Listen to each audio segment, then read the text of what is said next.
Another glorious day for sunny Greystones.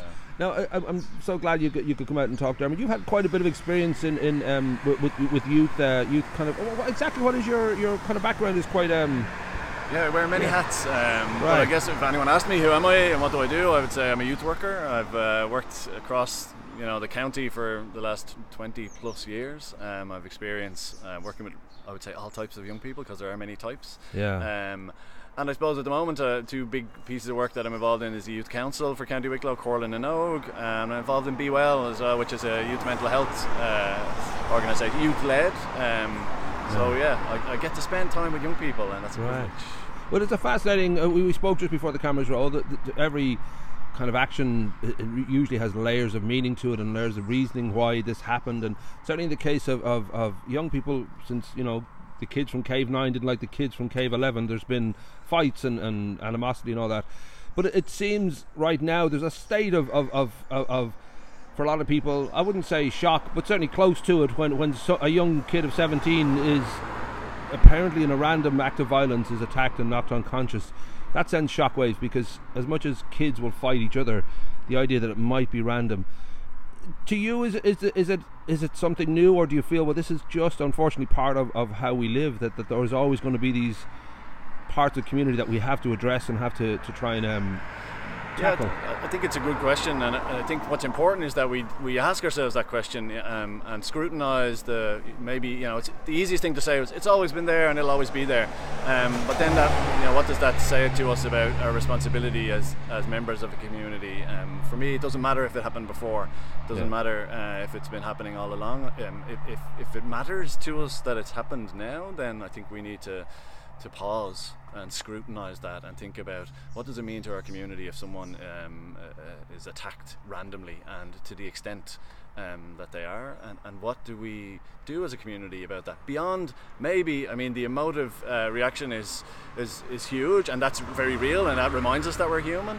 But when the emotions settle, I think it's there's something about what do we do next, and who are the stakeholders in how our community is organised, and do we have a role in that beyond commenting on social media?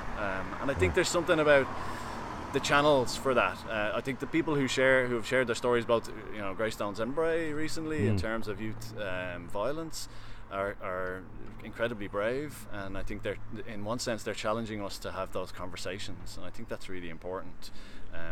Well, there is that culture. People have referenced the fact that they have had sort of similar experiences, hopefully not as dark as for Aisling and McLean with their son Cillian, and those instances in Bray, but they feel they just don't want to speak out. It's like the bullying at school. If you say you're being bullied, suddenly you're a target.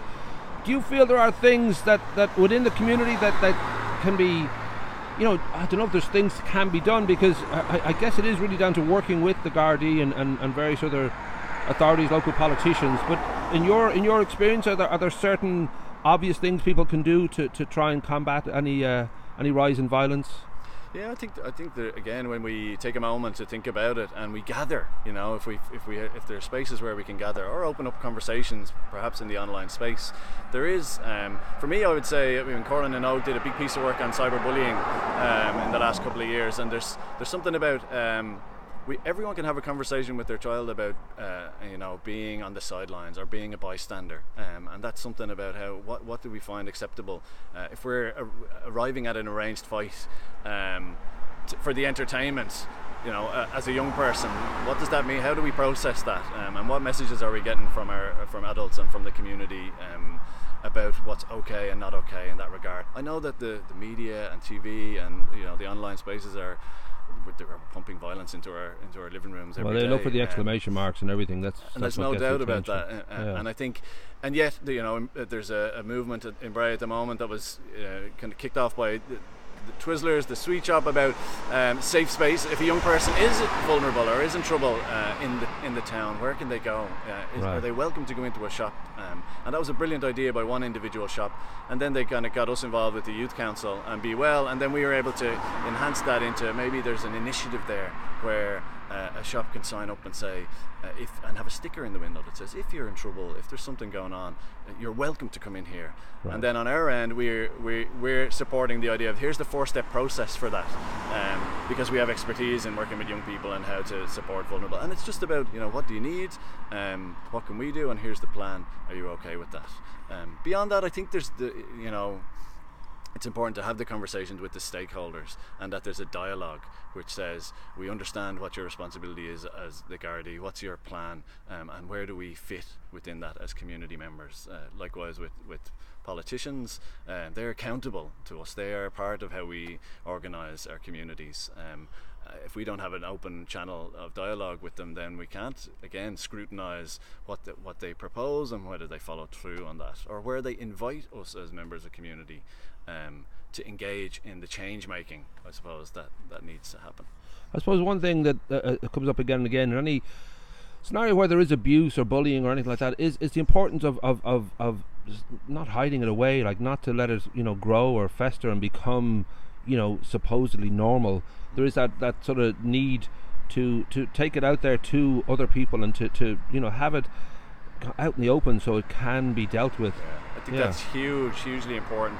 And that fear about, in our work with youth mental health, I think, even in the adult world, people feel I'm not qualified to support someone, but we're all qualified to listen, and we're all qualified to hold space for someone who just wants to share their story. And I think for me, when you hear even that act of violence, that horrendous act of violence, I wonder, well, what role can I play? Do I need to reach out as a professional youth worker who has skills and counsel? Because repairing the harm for the young person is critical, and because we want them to come back out into the community, and we want them to feel like the community is available to them. If a young person isn't able to unpack the trauma and isn't able to move forward from that moment, then are we content for them to stay at home and be locked away in their room because the fear has, And I suppose it's a sense of being part of the majority, that just knowing that the community as a whole, want a good, life for everybody who lives in that community, and the support would be there from strangers to friends to. Now, one thing that Aisling and McLean felt would be a huge benefit in scenarios like this is CCTV, that perhaps at the entrance and exits of the town itself, just some way of being able to clarify if an incident happened and there was a question mark over a certain car may have been involved, or youths or whatever.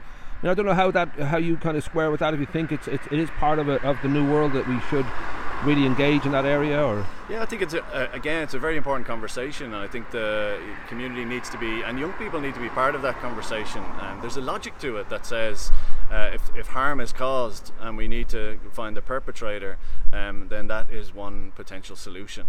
And if in dialogue, if the Gardaí are saying we don't have the resources for that, we can't implement that, then we need to know why, and we need to understand and maybe be part of that conversation that says, well, do we lobby on your behalf as a community to implement ideas like that?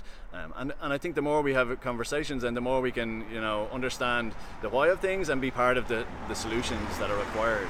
I think the idea of peripheral CCTV makes sense because it's less intrusive than all along the main street. So again, that shows that there's a depth of thinking on behalf of those who have suffered some of these incidents, and I think their voice is very important. Well, we'll certainly put the word out. I think that, as you say, with Twizzlers in Bray, the shop sort of putting themselves forward as a safe space. I'm sure there are many in Greystones who would happily sort of offer that same kind of refuge. And I think even just instinctively, if anybody came into your shop or into any premises, into your home, needing help of that nature, you'd help them out. So we must try and establish that as in the same way that we have.